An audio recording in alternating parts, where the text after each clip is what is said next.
Hey B-Siders, welcome to another episode of Bravo for the B-Side. This is Jim, and this week we are without Danny. Danny is down with her father, helping him out with some things. He is at the end of his treatment and just needs a little extra support. So she's going to be down there for the week. So I'm going solo for this movie, which is maybe just as well. We'll find out. Let's see. Things going on. Um, Again, some more a couple sad announcements. Let's see. The last week and a half, we have lost Julian McMahon.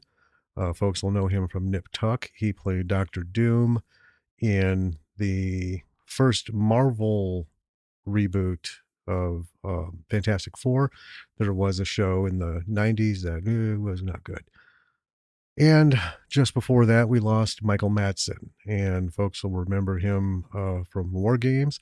Actually, most people won't, but he was in it. He was one of the Air Force soldiers in the missile launch silo, and uh, yeah, had a problem with the older dude not turning the key. He was also in The Doors, Thelma and Louise, Reservoir Dogs, and many, many more things. So, yeah, the list, it just keeps going, just keeps going. It's unfortunate. It's unfortunate. And that's something every generation goes through. I remember, my grandfather constantly talking about the stars that he grew up with or, came to know as an adult and spent most of his life watching. Their time would come too.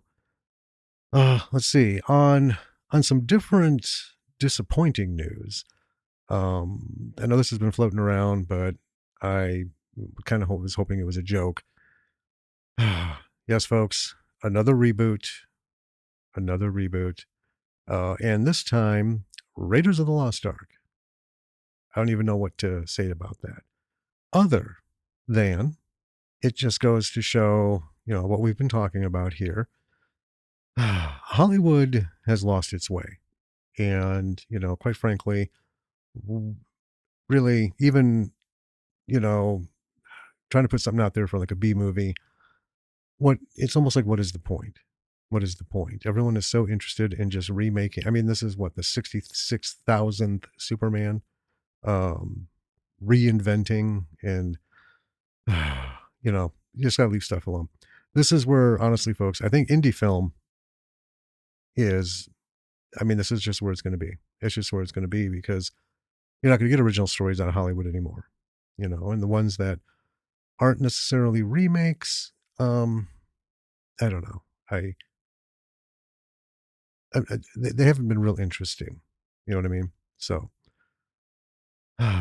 television is where it's at, and not the Hollywood style, but Apple, Netflix, Hulu.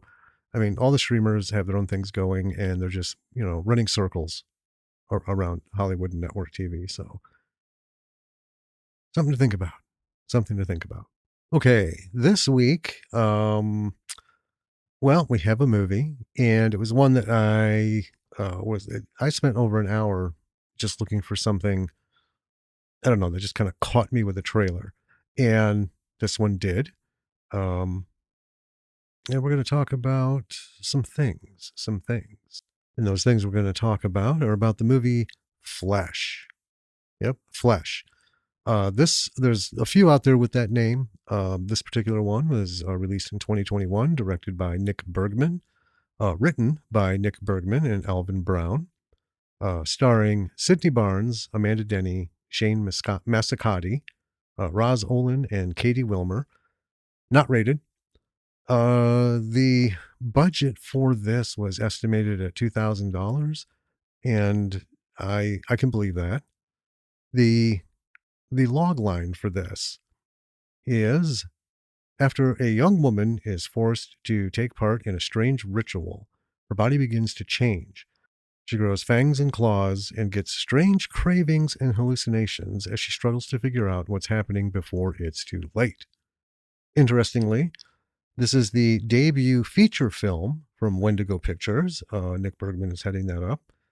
He has made short films since 2009, most notably the short film Here. I have seen that around a lot, a lot of places. This is, I would call this an earnest effort, and we'll get through this. We'll get through this. All right. So we start with someone leaving a voicemail. Screen is black, and it's a woman. She's calling her mom. Apparently, she made it to Michigan. She stopped at a rest area, kind of in the middle of nowhere, and that's the message. Then we cut to a woman tied to a chair. She is dirty, blindfolded, wearing a set of antlers. There are boned wind chimes all over. So it's in the woods, and it looks like it's like a little camp setup. Then a dude wearing a poncho, and I couldn't tell if it was face makeup or he was just, like had rubbed mud on his face or something. He comes out of the darkness and removes her blindfold. She puts on, or he puts on these massive arm gloves and picks up a chainsaw. She asks if he's going to kill her, and he says, "No, ma'am, he's not losing another one." That makes you think. Let's see. Then he fires it up and strolls off. He comes back in a little bit with some meat. It's raw, and he puts it in a bowl and unties her hands and then makes her start to eat it. Then he starts talking about the forest being sick because of settlers who ate one another. Uh, there's a lot more than uh, than that to it, but it was kind of difficult to hear. I mean, I had the volume up to a point where some of the dialogue is just really faint, and like all the other sounds are extremely loud. So to find the balance, I really didn't get what he was going on about. Um, and then let's see, as she's eating, she's working her ankles to loosen the ropes down there. And then he goes on about sacrifice being needed because the forest is sick and demands it. Apparently, she eats enough to satisfy him, so he brings her a glass of water. Uh, she she picks it up and uses it to smash into his face, and then suddenly she's free. So she runs into the forest. There are like a million dream catchers hanging everywhere. It's almost like a forest of these things. As she's running, she comes across a body tied to a tree. It's been carved up. It's very clear she ate a person. Pancho Boy is on the run after her, yelling that her stomach is full of sin. The woman is a mess from head to toe. I mean, just like mud, blood, whatever, all kinds of stuff. Then she sees deer, which are clearly fake. They're just stuffed deer. And some antlered shadow in this weird, like red backlight. And then we get the opening credits. Credits went on for a little while, and the title card for Flesh had these like antlers growing out of it. It's just like white font animation, but it was a little long. So we're back, and now she's on a road, and in one direction is a small town. She goes that way, and she's walking through this town. It has to be a sleepy town because she's wandering around in blood and mud and antlers, and there is no one out to see her. We cut to a dude going into a hotel room. And this is morning. She's standing across the street. So he ends up coming back out, and somehow she walks right by him, behind him, and is not seen and stops his door from closing and then goes in the room. I had to write, what the fuck? What is going on? And now she goes into the room, and she's actually like pretty clean. She's like all clean. This was some disappointing continuity here. She takes off the antlers and starts to have stomach pains. Then she starts to go through his bags, finds some clothes, and then takes a long ass shower. So in the shower, she's suddenly pulling out her back teeth, like on the right side, like 4 of them. And then suddenly she has like fangs, these like spiky teeth, just right in the back on the right side. So a couple are like hanging out like on the corner of her mouth. Uh, there you go. So visualize that. And she has a cut on her forehead that so far has changed 3 times. She looks at her hands and starts to pull the fingernails off of her right hand.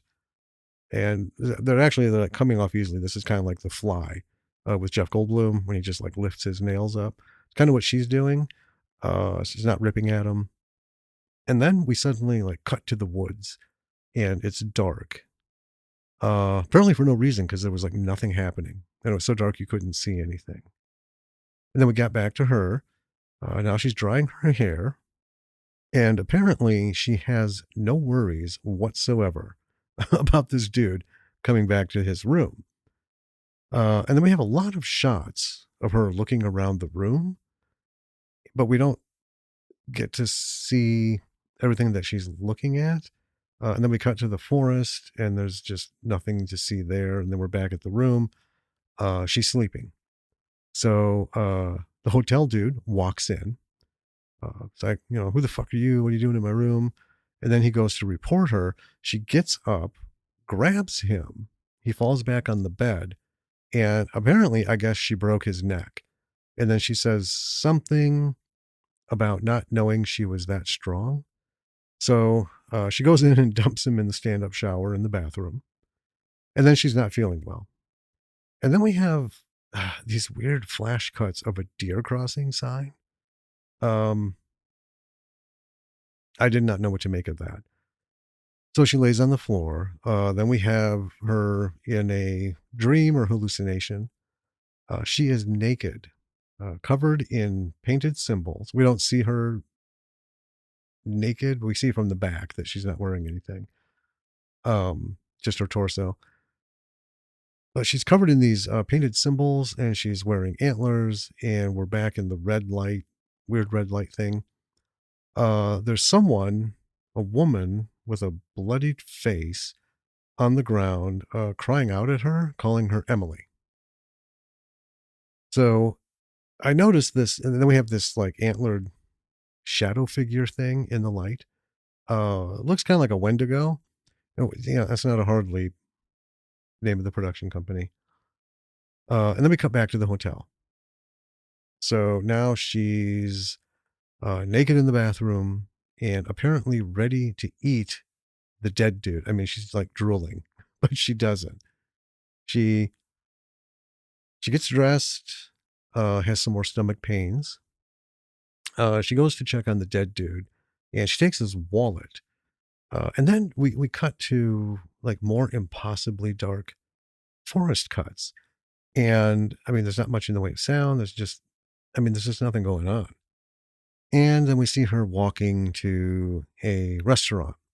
So inside, she looks guilty as fucking hell about something. I mean, yeah, she killed the dude, but she's just like looking around the place. It's very, I mean, it's the kind of thing you would expect to see in a comedy more than anything else. So the waitress comes up. Her whole presence is just very bland. Emily's looking at the menu, and I have no idea what she's supposed to be looking at because the camera movement, I mean, it's all over the place, all over the place. And she ends up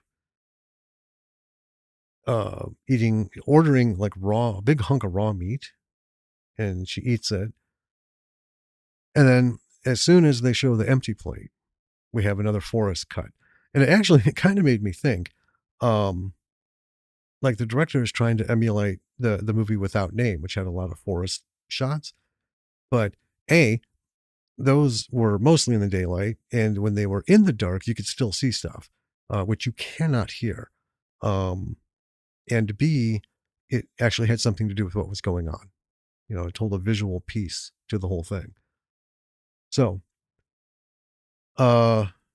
anyway, if that's what he was trying to do, he didn't do a real good job of it. The woman, Emily, goes back to the hotel room. She looks at her stomach in the mirror, and wow, for this, this actor, I mean, she can suck in her gut. That's the only way I can put it. She looked absolutely emaciated.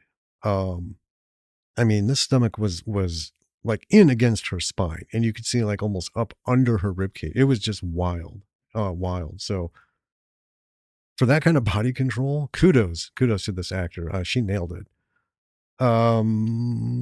She lays down. We get more of the red light in the room, and there's like a banging on the door, and she's kind of like just looking around, looking at the bathroom, looking at, and then the light is blue, and then she goes back to sleep.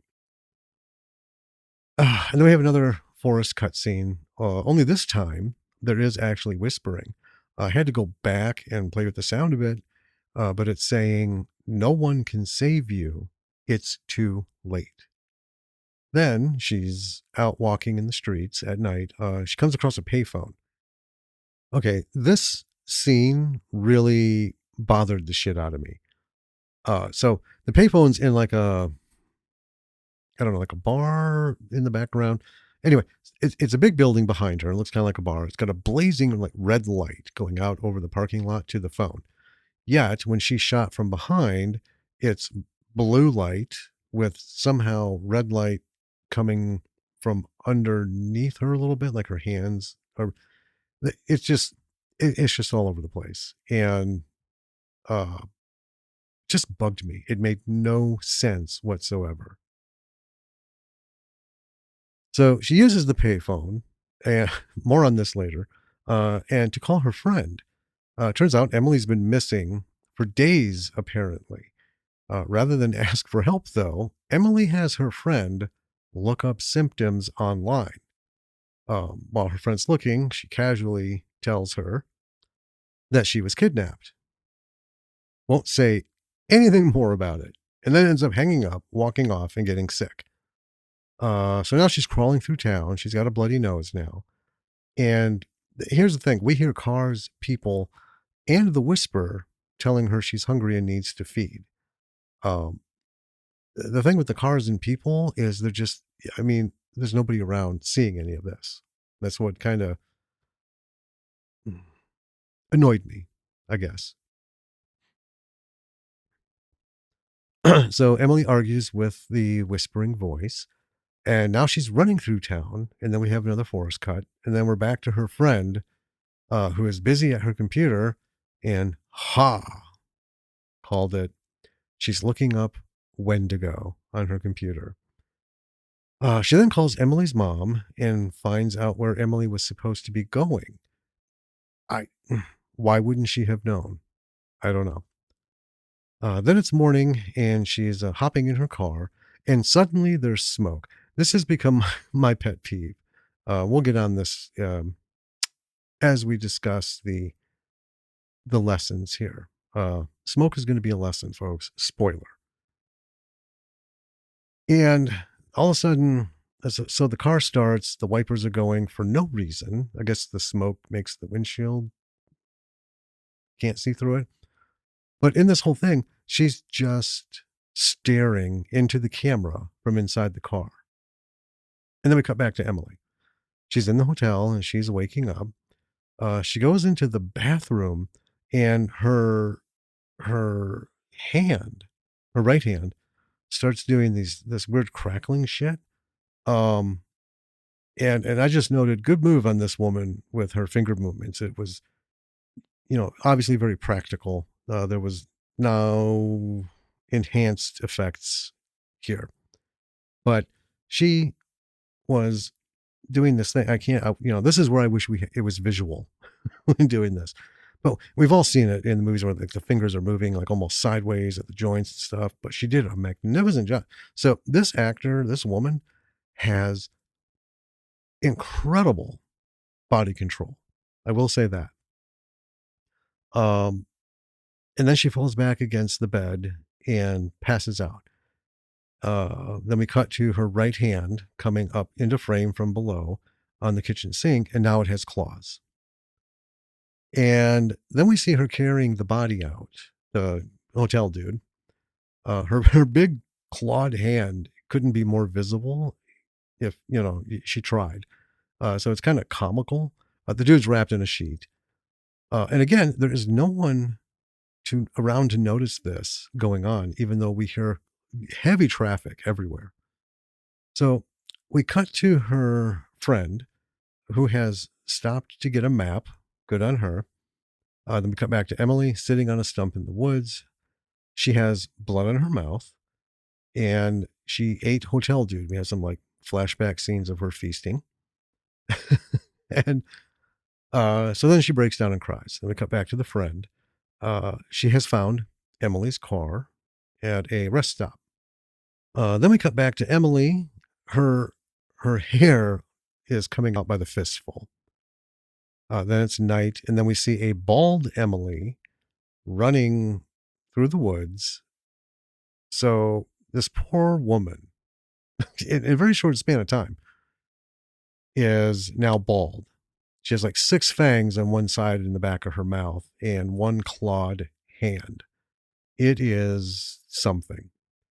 So we come back to the friend. She's somewhere in her car reading some pamphlet, listening to a police scanner. Makes no sense to me. And then back to Emily, and she is going through a transformation. She now has all fangs, and they are gloriously ridiculous.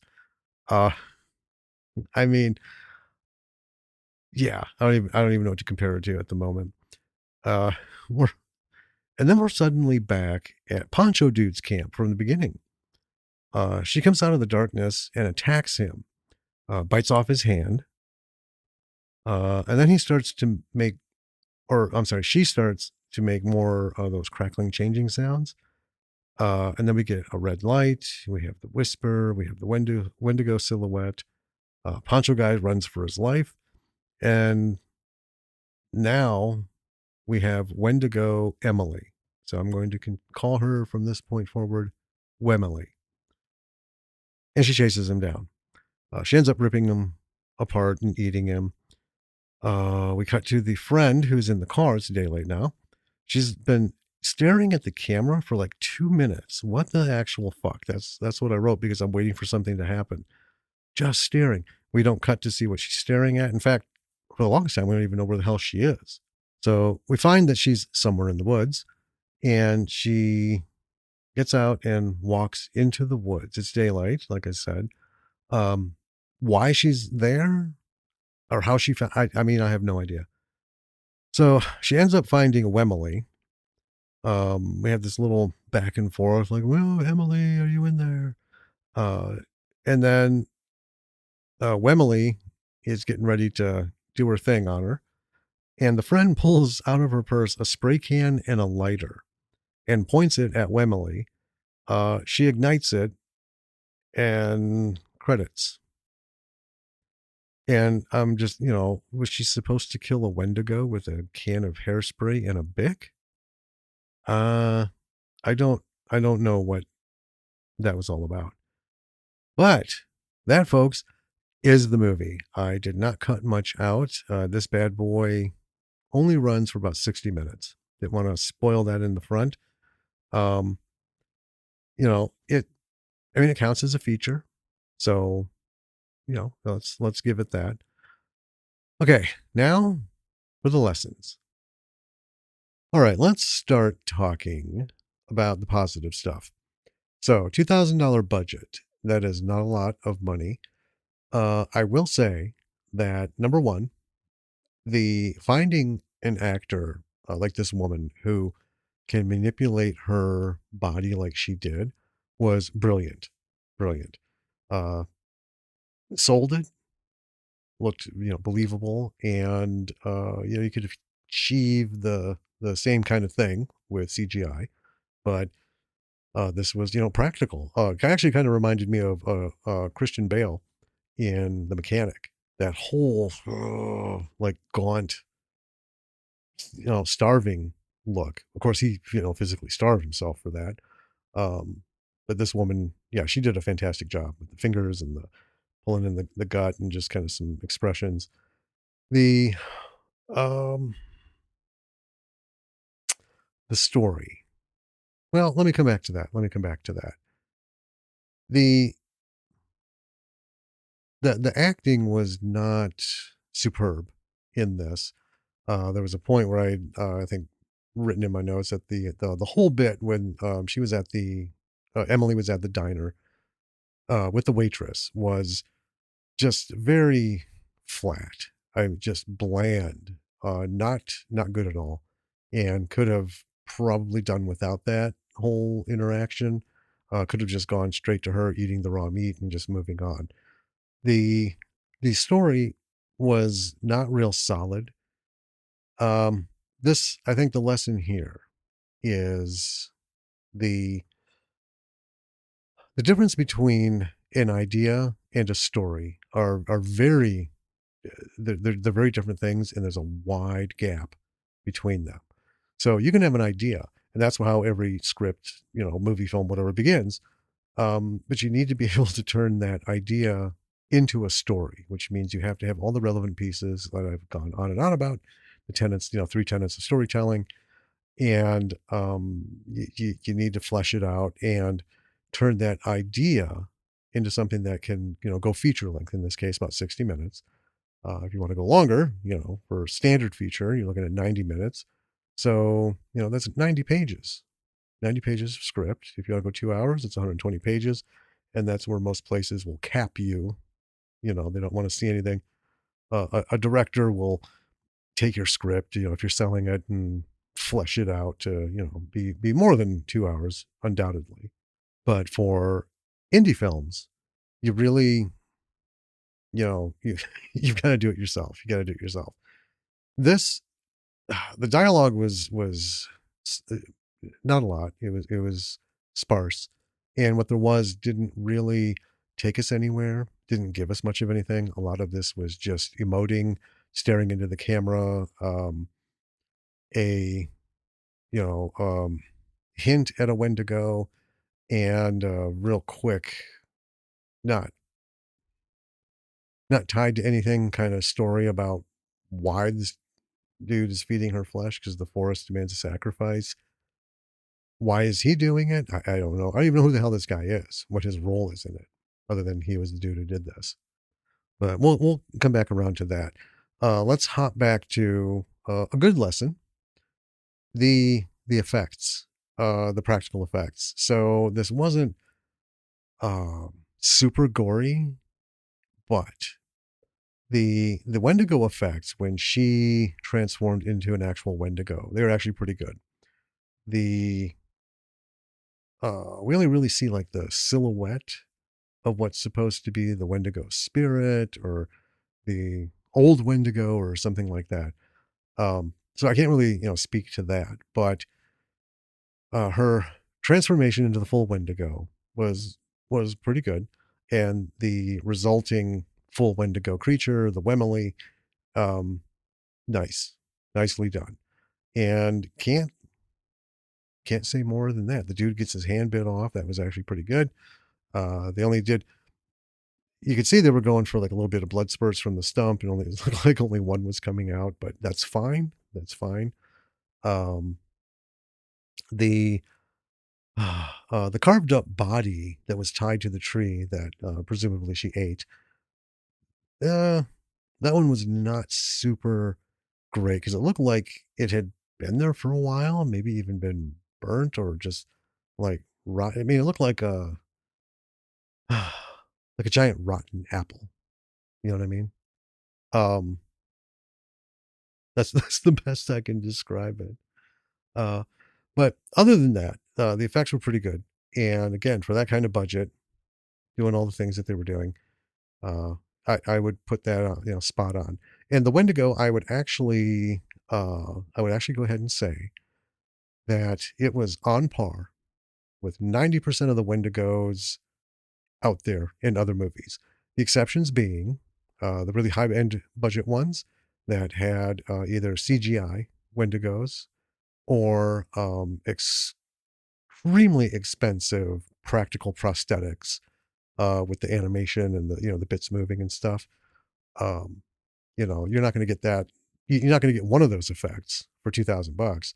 So if that's your whole movie budget, obviously you got to do something far cheaper, and they did, and it did match a lot with like what we've seen before and some other things. And I'm going to apologize for my claggy voice once again.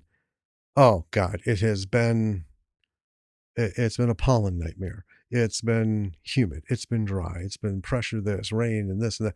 There's all kinds of stuff going on. I don't even know if it's the Canadian wildfire stuff is still even affecting us, but it's always something. Always something. So you just have to keep bearing with me, folks. Let's see. We'll come back to the story. The big technical thing that I really do want to talk about, which to me, the writing is an issue that we'll discuss, but what really killed this movie is the lighting. It was horrible from beginning to end. It did not work. Um, I'll just be blunt and I'll say it.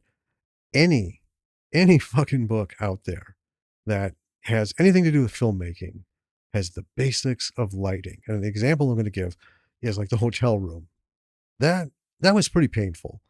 It was one of those instances where the single light source in the room is well, a hotel lamp on a nightstand in the far corner uh, between the bed and the wall to the bathroom. And it was like a 200-watt bulb. This thing was bright as shit. So bright that you could see the whole area around it was just burnt out, just completely burnt out.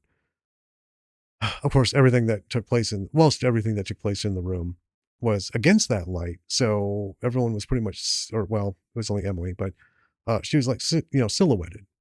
Only when they moved the camera to the other side of the room and shot her with the door and the window behind her was she actually moderately well lit.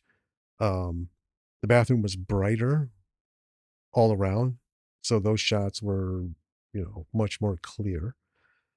Uh, here's what you do with that hotel room thing. First of all, never fucking rely on background light to light your scene. You need a lamp on. What you do is you go and replace that with a like 40-watt bulb or even lower, right? So that you can see the light is on, right? But we know that light is not going to light the whole room, but that's the whole thing. It doesn't matter. It really doesn't matter.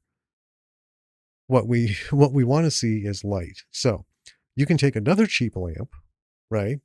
Put a bulb in it. And if you don't have a lampshade or an adapter, something to diffuse the light, you can use a clear piece of flexible plastic covered with a translucent uh, paint, like a matte clear spray paint, and use that to diffuse the light to, light her and the scene from the position of the camera. I mean, that's just standard stuff. Replace existing lights or background prop lights with way, way, way lower wattage bulbs. Okay. Not a 120, 160, or 200-watt bulb. It just, that ruined it. All the forest shots that they cut to at night, you couldn't see a goddamn thing. And like I had mentioned in the notes, it reminded me of Without Name, but Without Name, they meant something. They came at a point when something was going on in the film, and those shots brought us the transition of our, antagonist or protag. Well, he was the protagonist and antagonist, I guess. He's going through transitions, and the forest shots and the speed at which they were done um, brought us into that. But also, like I had when we had talked about that movie, watching those shots. I mean, I was really looking for something, right? Am I going to see something move? I'm going to see, the tree bark move or a face appear or something. It captivated me. These shots, it was so dark you could barely see, barely that it was trees, and there was just nothing. It's like I can't even look for this. Um, the lighting I had mentioned about her going to the payphone, that made zero sense to me whatsoever. It does not take money to match the ambient lighting. So if the light behind her is this blazing red light filling up a parking lot, well, then you want to get red light. Yeah. And use that filtered to light the rest of the scene. Now, if you're shooting her from like behind the payphone, the red background, that's fine. Her face, you're going to want to fill it in with just like a slight red because it would be darker against the background anyway, but you still want to see the face. Um, just the weird use of blue and red lighting didn't make sense to me at all. And I also will say, if you do find a payphone and it has a relevant part in the story, if you're going to do Foley, know how payphone works. So you get the dial tone, put the money in, right? Sheen, sheen, it goes bip, bip, bip, bip. And then when you start dialing, it's just the sound of the numbers. But the blaring dial tone was playing the whole time she's punching in the numbers. And that just bugged me. That just bugged me. That's just not doing your homework, right? Not paying attention. Um, uh, the whole bit of the guy coming out of the hotel room and her literally just walking right behind him, pushing the door open and going in, that made zero sense. That was just sloppy. And that's going to bring us back around to the writing. The dialogue didn't do a whole lot. There wasn't a whole lot of even like exposition. Just sort of not even a lot of her talking to herself.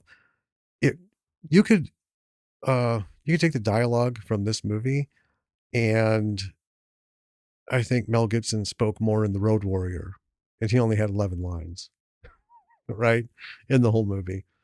So the big handicap in the writing is there was nothing that bound us to the characters, or well, Emily in particular. The whole bit with the waitress, like I said, that could have been done, and they could have cut her out. They could have just had Emily in the restaurant, big plate of raw beef, and then it's gone, and then she's out. We did not need the waitress. It's kind of a waste of everybody's time. And the hotel dude, I mean, he only served the purpose of her hijacking his room. I don't even know why we had to have him. She could have like broke into her room or, stuck it through a window or something. She's going through town. There's plenty of opportunities for her to like ask for help, and she didn't. Um, for an indie film, low budget like this, you shoot when you can shoot, where you can shoot. You can't control everything. So we have all the background noise of the cars and stuff. Yet, nobody's noticing her. She's not getting inspiration to be like, help me, anything like that. So the premise of the story, again, settlers arrived, ate one another. Forrest got angry. And for some reason now it's sick. So the only way to cure it is to feed someone human flesh, and then they turn into a Wendigo. In our case, Wemily. I don't understand. I really don't. Um, yeah, it just none of this made any sense. This is the notion of an idea that wasn't fleshed out into a story. And it's unfortunate because I think with a little, well, with maybe even 20 more pages, um, of meaningful story, this would have been really, really good. The trailer had that, this is a super low budget look to it, and that's what kind of like jazzed me up. I want to see this. I gave some good points to it, but I also can't hold back on the fact that the story was just empty. Okay, it's a woman who turns into a Wendigo. Why? What's the deal? Her friend, her parents, her friend that came looking for her. What's the motivation to find her? Does she think she's becoming a Wendigo? Does she just want to find her lost friend? And for her to show up with a, can of hairspray and a lighter. I mean, ladies, seriously, you have a friend who's been missing for days. She calls you, talks all this weird shit, says she was kidnapped, but never mind. And then she's got shit to do. And then you're going to take off and go find her. Are you really going to pack all these fucking, things in your purse? I don't think so. So clearly, Emily's friend, to me, brought this hairspray and lighter for a purpose, and that was to kill her, I guess. Um, I don't know how that would be possible. Today, there's not a lot of aerosols you can do that with. And for anyone, luckily, old enough to remember when you could do that kind of stuff, it was cool, but you're not going to take down a Wendigo with, some hairspray and a Bic. We just aren't. Uh, that was an idea, but it wasn't story. It didn't fit. There's no reason for her to be doing that. We didn't get a whole lot of that buildup. We didn't get anything that led her in that direction. We also have the suspension of disbelief, which kind of falls short in a lot of areas. The whole thing of her friend finding her in that weird patch of forest. Um, I mean, there's no indication whatsoever that that's where she would be. And there was nothing to give us any hint on why she was led there. But there we go. So lack of story, but we had an idea. The hallucinations or dreams, whichever you want to call them, I'm really not sure what those were about. Um, I don't even know that they were necessary. I think, again, the idea, but there was no story to support them. Could have cut all that out and instead filled it in with more of Emily's journey, but also, not just her peeling off nails, growing fangs and claws, and then going bald in, a short period of time, really, uh, which is the bulk of the film. There could have been a lot more, right? We didn't have any kind of, I didn't connect with her at a human level, so I don't have any kind of like sorrow for, she could have been a horrible fucking human being, right? I mean, we don't know. We don't know anything about her. We have that voice message. She's cheery and upbeat. Mom, I'm in Michigan, blah, blah, blah. And then she's tied to a chair. She's frightened. And then it's just like a whole lot of nothing. Just nothing. Conversation with her friend. A lot of screaming and moaning because she's upset. And, things aren't going well for her. And I so much was missed here. Without story, we have no journey. And without the journey, I just don't care. And this was just kind of a, by the halfway point, I was just like, oh, hopefully this will end soon.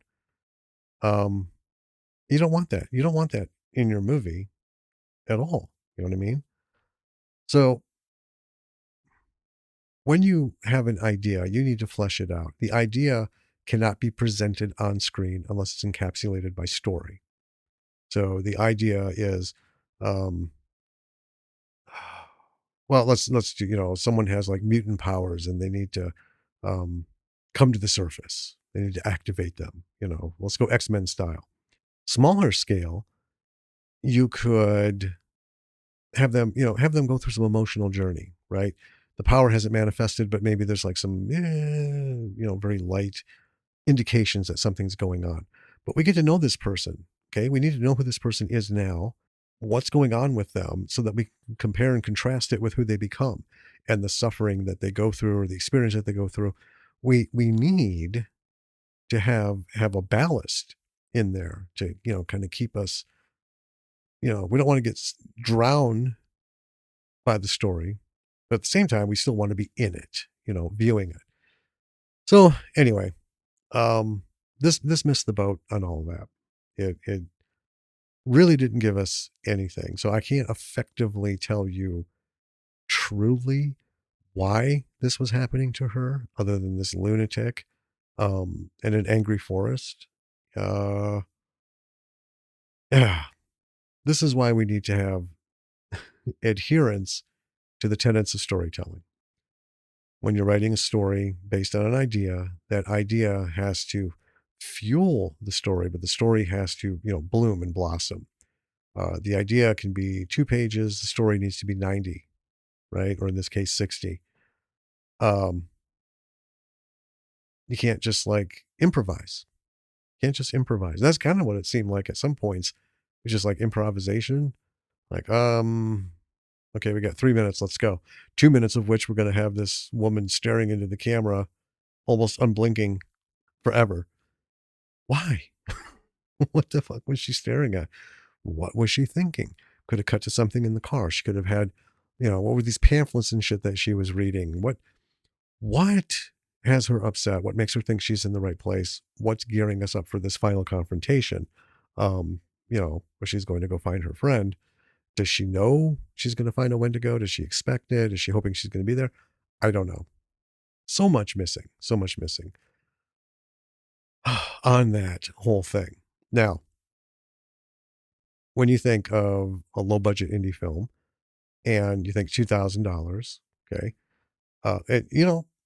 and for what are like earnest effort films, that's still quite a bit of money. We've covered a couple that were far less than that. Could have benefited from that money because they did everything else, the best that they could. I I don't think it was well thought out. The production was not well thought out. Like the lighting, sound was horrific. Um, you know, I will I will go out on a limb and say there may have been a few seconds here and there where there could have maybe something been said off camera. Because I didn't see people's lips moving, in these instances where useful information may have been thrown at me. But like I said, when you have to turn the volume up so loud to hear the actors, that even like something like dropping or not even really dropping, but just putting a glass on a table, a little hard, is so loud. It just makes your ears ring. Okay. Massive sound imbalance. Um, I would not have released this movie if I had filmed it. I would have taken a year to learn more about sound because you can't fix everything in the mix, right? Not everything can be fixed in editing, indie style. I mean, even in Hollywood, there's shit they can't fix, right? With millions and millions of dollars in your sound budget. Um, I would, I would have spent a year learning, practicing the techniques to fix what I had because it's already too late. It's in the can or on the disc, whatever you want to call it. I'm going to miss the term "in the can." We're not going to we're not going to see hear that too much longer. Anyway, could have could have maybe done a little work with the lighting, but here's the problem with lighting. When it's blown out, not a lot you can do. There really just really isn't. That's why that's like the kiss of death as a photographer. If you don't set your aperture right and your exposure's too long and you just have something that blows out part of the frame, it's gone. It's gone. That's a failure. And every photographer will look at that photo they took and be like, I really fucked up. I really did fuck up. Back to the drawing board. Those pictures are gone. But with that, we've always said sound is the one thing. I can handle bad visuals. Most people can. But if I can't hear what's going on and it's just too much of a hassle, really, to sit through this because the sound, you can't hear this. This is too loud. There's just nowhere for you to go. Right now, if you were to play this like in a theater, you don't get to mess with the fucking volume. So at some point, this shit's going to get really annoying. I would have fixed it, level the sound, pay more attention to how you're layering your Foley work, like in the restaurant with the background music. That was way too loud. And you can tell it wasn't, you can tell it was overlaid. It didn't have it coming from like any direction. And that's not hard. I mean, I could do that, right? I could do that with the show. We don't have the need for that, you know? But like with BF McGillicuddy, I know how to pull the voice back. I know how to make it sound like he's in a bigger room. I know how to make it sound he's not right there on the camera, right up here like this. That's just ridiculous. And it didn't take me long to learn that. And I'm very, very, very basic. So don't think I for a second am pretending I'm a qualified sound engineer, but I am novice enough to know what you can learn and what can, make a difference. And that was not learned nor applied in flesh. That's kind of disappointing. This could have been a cool little Wendigo film. Okay. Um, it had too many shortcomings. The production value could have been better. The thing about writing, when you're an independent writer or independent filmmaker and you're writing your own stuff, it doesn't cost you anything more to write more, to elaborate more, to build the story, or to write another draft. You know what I mean? It doesn't cost you more. It's just your time. And if you're not in production, you're not wasting money. So this whole thing, I think, really just kind of comes down to an idea put on film, and it wasn't really fully fleshed out into a story, which, again, is disappointing. The the concept of a Wendigo, a lot of people have done it, so you can't say, oh, it's not original. Let's go back to, there aren't really too many original ideas or presentations of old things, but yeah, it could have been, but it wasn't. It's one of those films. So I give it a lot of credit for the earnest effort. The lead actor, she, with her body manipulations, was pretty good. The practical effects, like her cut on her forehead, that was driving me nuts. Um, especially at some point in the lighting when she's like outside in the alleys. I think they had, I don't know, almost like infrared light. It was just weird. It was red light, but it had the same effect as like a black light. So you could see all the makeup where the scratch in her head was, and you could just see the whole makeup patch. So that didn't work out real good. Uh, I would have cut that and tried to do a reshoot or did something different. But that's also the that's the problem with overcomplicating your lighting, trying to be fancy. Lighting is 100% of every scene, and it it the scene has to work. Make it simple, keep it simple. You can do magnificent things with simple lighting. Not to mention, that's the whole process of color correction, right? To move a little thing, a few little things around to get the whole thing to look like how you want it. Because with actual light, we can't always get what we want, because even light manipulation has its limits. It for such a short film, it really, or a short feature, it really did kind of drain me. The loss of the potential was just so obvious all the way through. Made it hard to watch. It was disappointing. None of that came through in the trailer. Some of the lighting was a little weird. The whole red light in the forest thing, yeah, we saw a little bit of that. But in a trailer, you don't realize that that's going to make up like the bulk of the film. And there we are. So, if I were to put a grade on this, I would give it like a C minus. Um, the things that they did do well, they did well, and that's enough to elevate it. But we're missing story, we're missing plot, um, we're missing the arc, all that stuff in the story and the writing. We are having to watch visually a uncomfortable film. The lighting, the darkness, everything, and then you couple that with just the really, really bad sound. Um, it made it painful, and that's really upsetting. Um, like I said, I was hoping for more.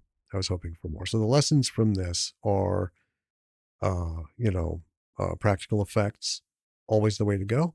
do the best you can. They did. Most of it paid off. Fair marks for that. Um, Save some money trying to do effects on the whole like body changing thing. This young woman did a fantastic job giving it over to the camera on things are changing, things are happening. And the rest needs a lot of work. So,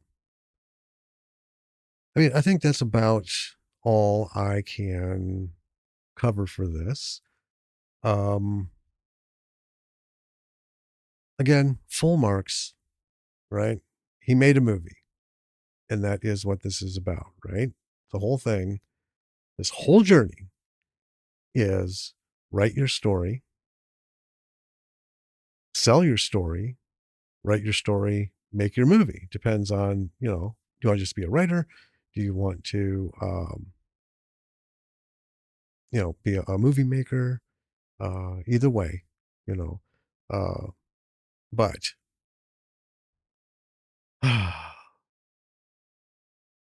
study some stuff, you know, get it done, get it done. So, the director, Nick Bergman, had made some short films. And I did read in some of the stuff that, he's self-taught and everything, and there's nothing at all wrong with that. Um, but, the books out there are plenty. They're not expensive. Um, Getting a book on just, the basics to like indie filmmaking, there's so many of them out there. And they all cover the basic stuff like I just talked about. You don't have to have years and years and years of experience working with lighting and framing and composition to understand how to shoot a scene, or, take a photograph, whatever. Nick could have dove into the books a little more and worked with some of the stuff. There's some great software out there that's free.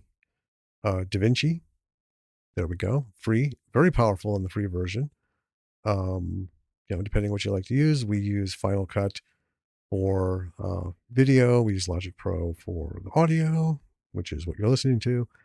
And, I prefer that over like Premiere and stuff. I do fiddle with DaVinci, a lot to go there. Um, Tools like Blender for free, but, that's what our friend Anton is working with on Girl Yeti and a Spaceship. Cause that thing is heavy with special effects. He toyed with it in Space Trucker Bruce and, broke his chops on that. Anyway, the tools are out there for free. It's just the time and the mastery. And by mastery, meaning just what the things do so you can try and get done what you need to get done. There are folks who go to, school for years to learn like basic, or not basic, but small parts of these kinds of tools. So again, I'm not pretending to be qualified or to, give anyone a run for their money, but I think we can all agree that the tools are out there, the information is out there, and really you just got to take the time. I think uh, Nick and Elvin could have spent some more time writing and fleshing this thing out, and a little more, Nick could put a little more time into the production, thinking ahead on this stuff and following some of those tips, lessons. Anyway, so that's Flesh. Give it a watch. If you're not sure what I'm talking about, have at it. And before you do that, though, why don't you head over to our website, lordsofmissrollproductions.com. Everything is there that you need, podcasts, um, projects, Instagram, the whole thing. When you're listening to the podcast, please, on the platform that you're listening to, um, you know, give us a like, give us a rating, hopefully a good one. Give us a review, give us a follow, and, share. All these things add up to, create algorithms that actually work. um, then, we also have YouTube. If you stop by there, even if you're not going to listen to the podcast through there, give a follow and all that good stuff. Same on Instagram, Bravo for the B-side. And, you know, follow us on there. Mostly it's just posts about episodes coming or that are out. We don't do a whole lot of superfluous crap on there because, there's time for that shit. And last but not least, there are links to our Patreons. Would be wonderful if you could sign up and, $5 a month and, help pay for this thing. That would be awesome. We're not looking to make $1 million. Would love to, but, you know, we're in this for the art. So I guess there's really no other way to put it. So it'd be appreciated if you could do all those things. And like I said, share with everyone. Again, if you know people in the industry at any level, if you are in the industry at any level, if you've done something at any level, go ahead and reach out. Info at lordsofmisruleproductions.com. Link is on our website. Should be on, well, it depends on who you listen to the podcast through. Some of the services have the link to our email, some don't. So kind of on your own, but the website is lordsofmisruleproductions.com. There we go. Okay, B-siders. I'm going to take my claggy voice and head out for now. Real quick. Yep, save it to the very end. Coming up, we have on the books, David Ryan Keith will be on the show pretty soon. We are still working with Cliff, Marty, and Jeff to get them on the show pretty soon. And I'm going to, still working on getting a hold of Lowell Dean to talk about Die Alone. So hopefully he will be on pretty soon. Told you the interviews were coming. Just a little more patience, folks. Getting lined up. They're all going to be great. These folks are just fucking fantastic. All around. And we're so excited to be talking to them again on the show. Okay. That's going to be it, B-siders. This is Jim. And do your shit. Make your shit. And, someone like me says, miss the fucking mark. Last bit of advice. Don't get pissy. Take the note. Why did you say this? Why is he saying this? Look at it honestly, and hopefully you'll see it and be like, okay, yeah, I get it. We're gonna do better because this is a journey. Nobody has ever gotten behind a camera and made a fucking masterpiece day one. Okay. There you go. Do your shit. Keep it going. Make the movie. Write the movie. Learn your skills to work in the movie. Sound, lighting, camera, whatever. Create. Because when you're creating, you're living. So, B-siders, until next time, keep living, keep creating. We'll talk to you soon.